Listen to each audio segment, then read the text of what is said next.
Let's start. Here is the poem. What's the name of the poem? Father to Son. Father to Son. To Son. We have already studied 2 stanza of this poem. और इस poem कहती क्या है? जैसे कि मैं आपको पहले ही बता चुका हूं, this poem related to the generation gap. There is a huge distance between a father and son. Father remember the old days when the son was very smaller and smaller, when the son was child. जब वो बच्चा था उन दिनों को याद कर रहा है. वो चाहता है कि वापस वही बच्चा जो बचपन में मेरा था वो वापस बन जाए, पर ये होता नहीं है.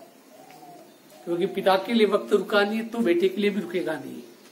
वो बच्चा बच्चा रहेगा ही नहीं, वो बड़ा हो जाएगा. पर पिताजी से समझ नहीं सकते आप इसे. ये पूरी जो पोएम है वो कहीं न कहीं पिताजी के पॉइंट ऑफ व्यू को बता रही है. दृष्टिकोण क्या चल रहा है? पिताजी का. पर मेरा ये मानना है कि नहीं, दृष्टिकोण दोनों तरफ से चलना चाहिए. जैसे इस पोएम में कहीं न कहीं अप्रत्यक्ष रूप से इनडायरेक्टली उस बच्चे को दोषी दिया जा रहा है कि जो अपने पिता से दूर चला गया है.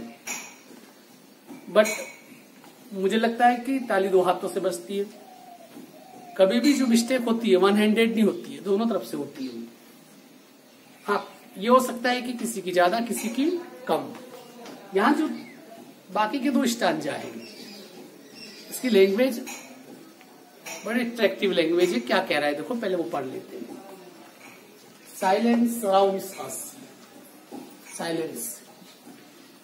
Silence, what is mean from silence? No any type of sound, completely silence.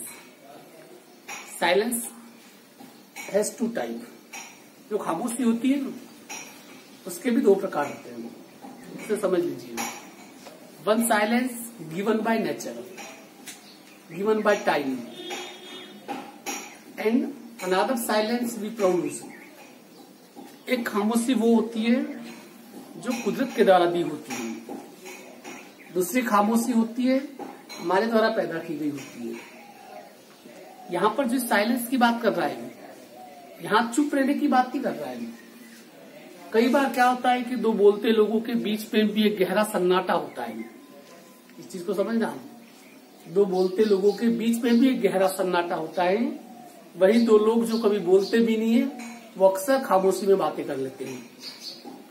इस चीजों को समझने की कोशिश करना. बोलने का मतलब ये नहीं कि खामोशी फिर भी बीच में खामोशी होती है. और जब 2 लोग बोलते हैं तो कहाँ सब कुछ बोल पाते हैं. हम बोलने से ज्यादा तो छिपाते हैं. हमारी पूरी कोशिश रहती है कि मैं वही बोलूं जो बोलने लायक हो, बाकी जो छिपाने के लायक है उसे मैं छिपा दूं. वो छिपाना ही तो क्या है? Silence. That is the silence. यहाँ जो पोएट है उसी साइलेंस की बात कर रहा है. Poet is saying silence surrounds us. हम दोनों के चारों तरफ क्या है? गहरी खामोशी है. किसके बीच में? पिता और बेटे के बीच में. I would him prodigal. Prodigal का मतलब होता है जो ज्यादा खर्च करने वाला होता है. तो कह रहा है कि मैं मेरे बेटे को जो ज्यादा खर्च करने वाला है उस रूप में भी बर्दाश्त करने के लिए तैयार हूं. पोएट जस्ट वांट टू से that he is ready to accept his child whatever he may be. उसका बच्चा कैसा भी है, भले भी गलत है तो मैं गलत के साथ भी उसे बर्दाश्त करने के लिए तैयार हूं. क्या कह रहा है? I would him prodigal. वो ज्यादा खर्च करने वाला है तो उस रूप में भी मुझे स्वीकार्य है. Returning to his father house and he just requesting, he just praying to God. He want that his son should be at home. वो चाहता है कि उसका बच्चा उसके घर पे आ जाना चाहिए. क्या कह रहा है? Returning to his father house. मुझे इस चीज से नफरत है. That is the ego. That's the father ego. आप कहोगे इससे क्या? ये कह रहा है कि returning to his father's house. पिता चाहता है कि वो पिता के घर आ जाए. अब जब पिता का घर है तो वो आएगा कैसे? घर तो सबका होना चाहिए। इसकी जगह इस फादर्स की जगह होता, इस फादर्स हाउस की जगह होता अवर्स हाउस, हमारे घर पे आ जाए। इस लाइन में एक चीज रिफ्लेक्ट होती है, उसका पिता ये मानता है कि वही सब कुछ है। नहीं, उम्र के एक दौर को पार करने के बाद कोई व्यक्ति विशेष सिर्फ अकेला नहीं रहता है, क्योंकि जो उसके साथ साथ जो बड़ा हो रहा है उसका भी अपना एक फ्री उसका व्यक्तित्व पैदा होता है, करेक्टर पैदा होता है। और इस फादर इस वर्ल्ड में वो करेक्टर कहीं आ नहीं रहा है। पिता कहता है कि वह चाहता है कि वह अपने पिता के घर लौट आए, द होम ही न्यू, उस घर में लौटे जिसे वो जानता था। अब किस बात की तरह, क्योंकि यदि जान रहा होता तो बेटा छोड़ के नहीं जाता, वो घर को समझ नहीं पाया, इसीलिए तो उस घर को क्या किया उसने, वो छोड़ के चला गया। तो उसका बेटा, उसका जो बाप कह रहा है कि वो जिस घर को वो जानता था उस घर में वापस लौट आए। और उस घर को, किस घर को जानता था? बचपन में। बचपन में उसने बचपन के दिनों को जिस घर में जिया था, क्योंकि बचपन में वो बहुत अच्छा था। When he was childhood he was so much good person, अच्छा था, घर के साथ उसका अटैचमेंट था। पर जैसे जैसे बड़ा बनता गया, फिर चाइल्डहुड उस बचपन की उस परिधि को पार करके निकलता गया, तब उसका वो घर नहीं रहा। जिस घर को वो अजनबी मानता है उस घर में नहीं लौटता है उसे। क्या कह रहा है? The home he new rather than see him make, वह उस घर में लौटे जिसे वो जानता था, न कि उस घर में जिसे वो बनाना चाहता है। अर्थात कि जिस घर को वो अपने हिसाब से बनाना चाहता है उस घर में न लौटे। किस घर में लौटे? जो घर जैसे पहले था, जिस घर में उसने अपना बचपन गुजारा था, उस घर में लौटे। Rather than see him make and move his word, उस घर में नहीं जहां की वो अपना एक अलग संसार रचाना चाहता है, उस घर में नहीं जहां पर वो अपना अलग घर बसाना चाहता है। उस घर में मेरा बेटा लौट के वापस आ जाए, जिस घर को वो कभी जानता था और वो घर भी उसे जानता था, उस घर में लौट के आए। मतलब ये कि कभी सीधी तरीके से चाहता ही नहीं कि किसी का स्वतंत्र व्यक्तित्व पैदा हो। Every father is the like of banyan tree, और बाप एक बरगद के पेड़ की तरह होता है। बरगद का पेड़ वो होता है जो अक्सर नए नए पौधों को बढ़ने से रोक देता है, उन तक छाया नहीं पहुंचने देता है। इसलिए अक्सर बरगद के पेड़ के नीचे कभी दूसरी वनस्पति पैदा नहीं होती है, उगती नहीं है, उगती है तो बड़ी नहीं होती है। A father never should be like the banyan tree, उस बरगद के पेड़ की तरह किसी भी पिता को नहीं होना चाहिए। यदि वो होगा तो फिर उसके साय के नीचे कोई दूसरा पल नहीं पाएगा। यहाँ पर इस लाइन में वही कह रहा है, make and move his word, अपना संसार नहीं बनाना, अपना घर अलग से नहीं बनाना, उस घर में लौटना है जिस घर में वो जिस घर को वो जानता था और जो घर उसे भी जानता था, वहां पर उसे लौटना है। I would forgive him to shaping from sorrow a new love, I would forgive him, forgive का मतलब माफ करना, क्या करना? क्षमा करना, माफ करना। I would forgive him, the poet is saying that father are ready to forgive his son, अपने बच्चे को माफ करने के लिए तैयार है। पर होता कौन? Who is the father? अब यहां पर मेरी दृष्टि से बेटे ने कोई गलती नहीं की। जब देखिए, हमेशा क्या होता है कि पेड़ को बढ़ने के लिए रास्ता चाहिए।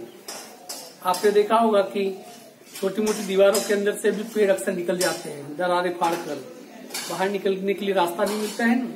अक्सर जो पेड़ होते हैं किधर मूव करते हैं? सूर्य की तरफ, उन्हें जगह नहीं मिलती है।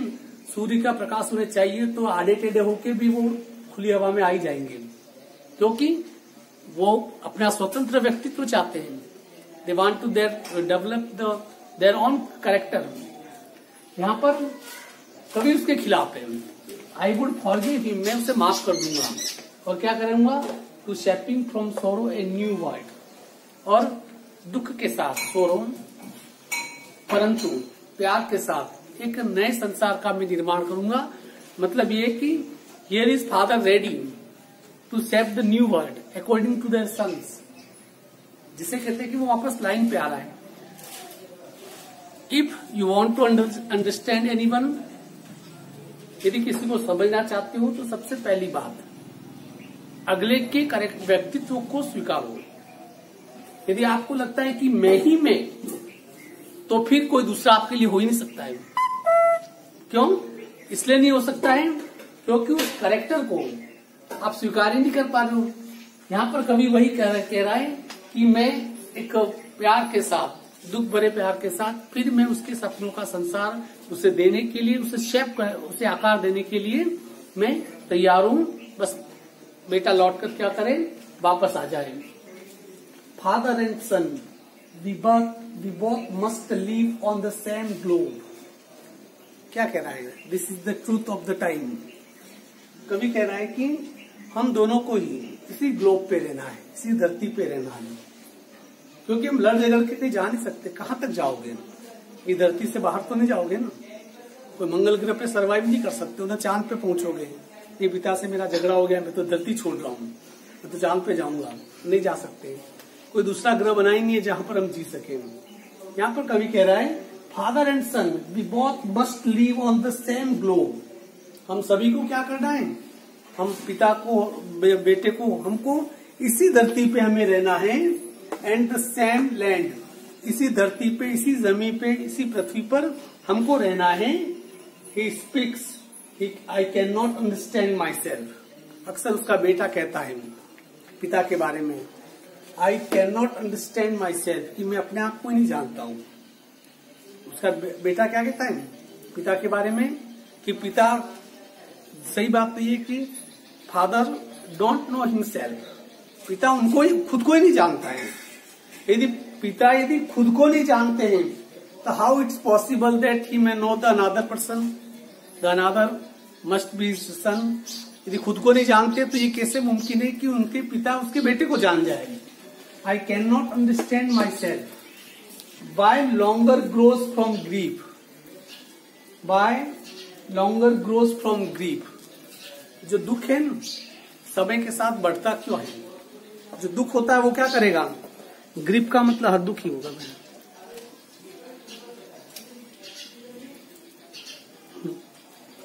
आई can not understand myself by longer growth from grief, कि जो दुख के साथ, देखिए दुख की इसने कंसेप्ट बताइए। इसने दुख क्या लाता है? गुस्सा लाता है। जब ग्रीफ होता है, जो दुख होता है, व्यक्ति गुस्से में कब होता है? जब दुखी होता है। जितना ज्यादा दुखी होगा ना, उसके मन में उतना ही गुस्सा पैदा होता है। पहली बात, इस दुख और गुस्से, इन दोनों कॉन्सेप्ट को समझ लीजिए। दुख का मतलब यह है कि कहीं कुछ है जो यहाँ अटका हुआ है। दुख का मतलब ये होता है कि कहीं कुछ है जो आपके मन का नहीं हुआ है। दुख का मतलब ये है कि कुछ आप चाहते हो पर वो आपको मिला नहीं है, आपके हाथ खाली है। और कोई चीज जो हमारा मन चाहता है वो हमें नहीं मिले तो दुखी होते हैं, और वो और भी नहीं मिले तो वो दुख धीरे धीरे किससे बदल जाता है? गुस्से में बदल जाता है। अक्सर आपने देखा होगा कि अक्सर आपने सुना होगा कि यार इतना बढ़िया व्यक्ति था, उसने उसका मर्डर कर दिया। एक सिंपल सी चीज है यार, वो कर ही नहीं सकता है। उसने कभी किसी गाय को लाठी तक नहीं मारी, परंतु उसने मर्डर कर दिया। कैसे पॉसिबल है? पॉसिबल है ये। तो कई बार क्या होता है कि कुछ दुख होते हैं हमारे अंदर पलते रहते हैं। ग्रोस जो कुकर होता है ना, एक झटके से कभी नहीं फटता है। उसको कुकर पे रखे, सीटी खराब हो जाए, पानी उबलता रहे, भाप बनकर इकट्ठा होता रहे, फिर एक क्षण ऐसा आएगा ना तो वो ब्लास्ट होता है, और ब्लास्ट भयानक होता है। हम ये नहीं कह सकते कि एक सेकंड में वो ब्लास्ट होना, तो सिर्फ एक सेकंड का दिखता है। हमें जो घटनाएं घटती हुई दिखती है वो हमें एक सेकंड के लिए दिखती है। क्या दिखती है? एक सेकंड के लिए। पर वो उस कुकर के भाप की तरफ पहले से क्या हो रही है? वो गलतियां इकट्ठी हो रही होती है, वो दुख इकट्ठा हो रहा होता है, वो गुस्सा क्रोध इकट्ठा हो रहा होता है। तो यहाँ पर कवि कह रहा है by longer growth from grief which put out an empty hand, which put out an empty hand। empty का मतलब खाली हाथ। हम दोनों हमेशा खाली हाथ बढ़ाए रखते हैं। अब क्या कह रहा है इस तरीके? पहले इसका सब वर्ड टू वर्ड मीनिंग समझा दूं। which put out an empty hand, longing for something to forgive। हम दोनों अपने खाली हाथ एक दूसरे की तरफ बढ़ाए हुए हैं, इस उम्मीद के साथ कि हम हो सके एक दूसरे को क्या करें? माफ कर दें, या हम हो सके एक सभी चीजें क्या करें, जो पुरानी चीजें वो भूल जाएं। What is the empty handed? Empty handed से क्या तात्पर्य है? एम्प्टी हैंडेड का मतलब होता है खाली हाथ। क्या मिला इस अलगाव से, क्या मिला इस झगड़े से? दोनों अलग हो गए। देखिए, बाप और बेटा दोनों अलग हो गए। अलग होने के बाद कुछ दोनों को मिल जाता तो उनका अलग होना भी स्वागत योग्य होता, परंतु अलग होने से कहीं कुछ नहीं मिला। दोनों खाली हाथ रहे, दोनों एक नदी के दो छोर बन के रहे, दो हिस्से बन के रहे। और वही उसी कारण से वो ऐसे हिस्से जो कभी वापस मिल नहीं सकते थे, परंतु दोनों ही ये चाहते हैं कि दोनों के दोनों खाली हाथ हैं और इस इंतजार में हैं कि शायद एक दूसरे को हम क्या कर सकें, माफ कर सकें। क्लियर? चारों स्टैंजा कंप्लीट। इसका पहला प्रश्न बड़ा ढंग का है, मैं थोड़ा एक्सप्लेन कर लेता हूं। Does the poem talk on exclusively personal experience और इट्स फेयरली यूनिवर्सल? जो कवि यहाँ कह रहा है, क्या वह अपना व्यक्तिगत अनुभव बता रहा है या यूनिवर्सल, या जो इसने इस कविता में कहा है वो सार्वभौमिक सत्य है? क्या ये कविता सिर्फ एक व्यक्ति, एक पिता और एक बेटे के ऊपर लागू होती है, या फिर ये कविता सबके ऊपर लागू होती है? इस चीज को थोड़ा क्या कीजिए, आप बताओ, व्हाट यू थिंक? सिर्फ पिता पुत्र पे लागू होती है, यूनिवर्सल थीम है ये? I think this is the universal theme. Whenever I think this problem is the part of the universal, this problem related every father and every son, हर पिता और पुत्र से संबंधित है। Every father is facing this problem, every son is facing this problem because there is a gap distance, there is a long distance between father and the son. पिता और पुत्र इनके बीच में क्या है, एक बहुत बड़ा गैप पड़ चुका है। This we can say this gap the generation gap, ये पीढ़ियों का क्या है, अंतराल है। And it's very impossible to, जैसे ये बहुत असंभव सा लग रहा है कि इस गैप को कम किया जा सके। So we can say that this is a universal theme, this is not a problem of individual person, this problem is the just like a universal, everyone is facing this problem because the generation gap is longer and longer. इस प्रकार से आप इसे लिख सकते हो। इसका जो अगला क्वेश्चन है, दो ही क्वेश्चन है, तीन क्वेश्चन है। How is the father helplessness brought out in the poem? कविता में पिता की विवशता किस प्रकार प्रकट हुई है? देखिए, पिता क्या चाहता है? Father want to welcome the son, पिता अपनी बेटी का स्वागत करना चाहता है। What does father want? पिता क्या चाहता है? He wants कि उसका जो बच्चा है, when he was in childhood, जिसे बचपन में था, वापस कैसा बन जाए, वो वैसे ही बन जाए। His father wants that his son must come at home, कि उसके बेटे को क्या करना चाहिए, वापस घर पे आना चाहिए। He just ready to forgive him, वह उसे माफ करने के लिए तैयार है। He is ready to shaping his new world with love, वो प्यार के साथ अपने बेटे का जो संसार है उसे उसको आकार देना चाहता है। वह उसे एक प्रोडिगल सन, वो ज्यादा खर्चे करने वाला बच्चा है, फिर भी वो उसे एक्सेप्ट करने के लिए क्या है, तैयार है। ये सभी चीजें लिखना तभी हो सकता है। देखिए, आपको कोशिश ये कीजिए कि इसके जो क्वेश्चन आंसर है ऑन योर वर्ड लिखिए, गाइड को भूल जाओ। आपके मन में जो होता है, हिंदी में जो सोचते हो उसे इंग्लिश में ट्राई करो, शायद आप बेहतर इसको लिख सकते हो। ये कोशिश नहीं करोगे तो फिर संभव नहीं होगा। क्वेश्चन नंबर 3 था, identify the phrase and lines that indicate distance between father and the son. Father and the son, भूल गया, बजेगा बीच इसको भी। फादर एंड द सन, इसमें आप ये बताइए, इसमें वो फ्रेज लिखिए, वे सब तमाम फ्रेज जो इंडिकेट करते हैं कि पिता और बेटे के बीच में क्या है, एक गैप है। वो लाइनें, वो 4-5 लाइनें, वो आपको ढूंढनी है, जिससे पता लगता है कि पिता और सन के बीच में क्या बन गया है, एक गैप बन गया है। इसमें आप देख सकते हो, इसमें आप चेक कर लेना, आपको शायद लाइनें मिल जाएगी। उसके लिए आपको कविता एक बार पढ़नी पड़ेगी। ठीक है, 3 क्वेश्चन है, एडिशनल क्वेश्चन बहुत है आपके पास, जैसे गाइड भी होती है, किताबें आपके पास है, नहीं है तो ये कविता तो मैं लिख ही देता हूँ। थोड़ा इसे पढ़ लेना, ठीक है ना।